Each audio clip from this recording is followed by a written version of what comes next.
Hey everybody, welcome to Movie Time. I'm Sean. Marvel is making waves this week. I just watched this for the fourth time.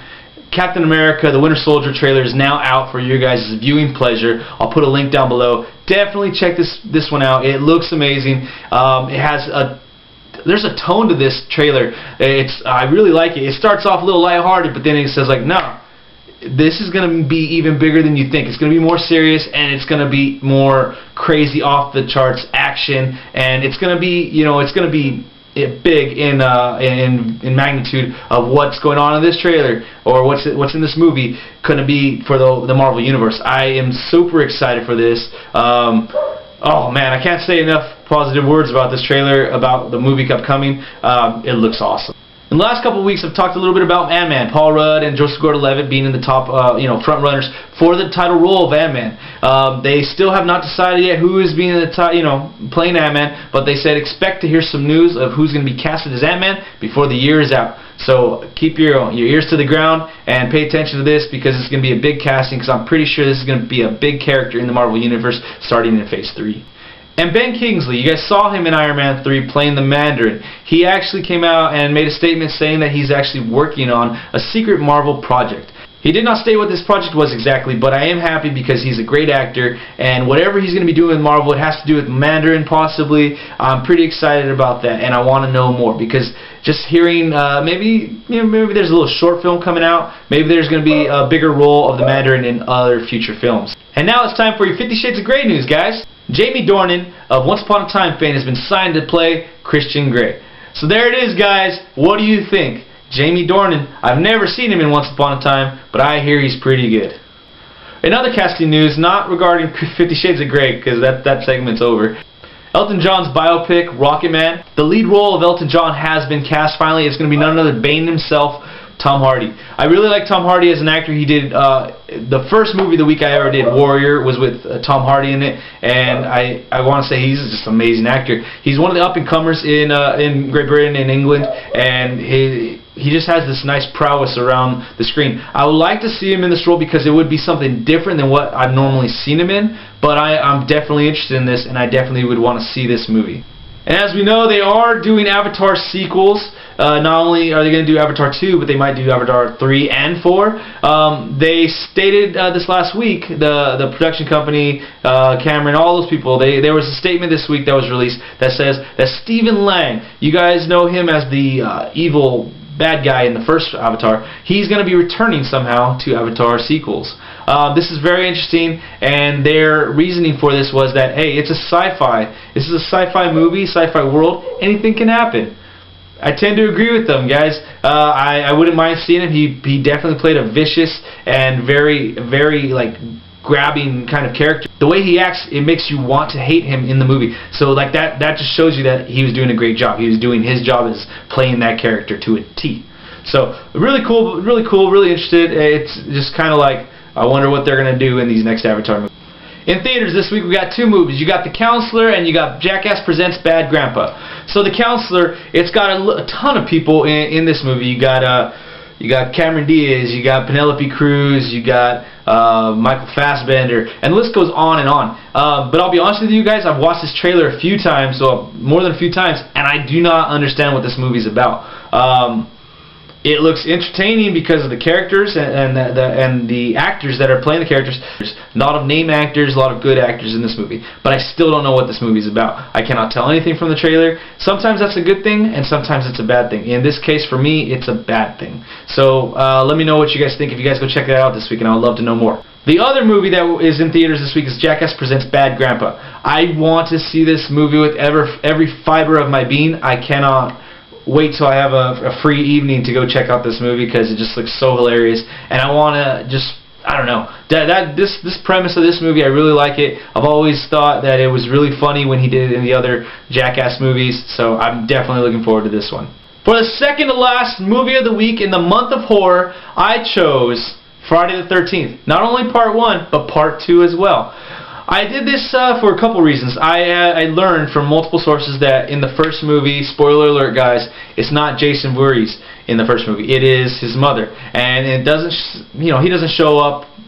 I mean, he technically shows up in the first one, but he doesn't really show up as as the villain until the second movie. So I wanted to see both of them and see what the differences were, see which one's better. And I gotta say this, the first movie and the second movie, they're both pretty good. I liked this type of horror movie. This is the type of horror movie I've been wanting to see all month, and I really liked it. I really enjoyed it. The acting in it, both of them were decent. They're nothing to write home about, nothing to, nominate somebody for an Oscar.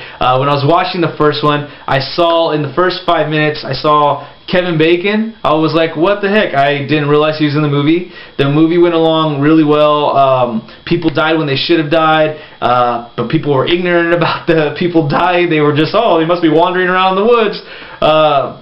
I liked the pacing of it. They didn't kill too many people, like bam, bam, bam, real fast and then have a long break. It was really spaced out, really, I liked that about it.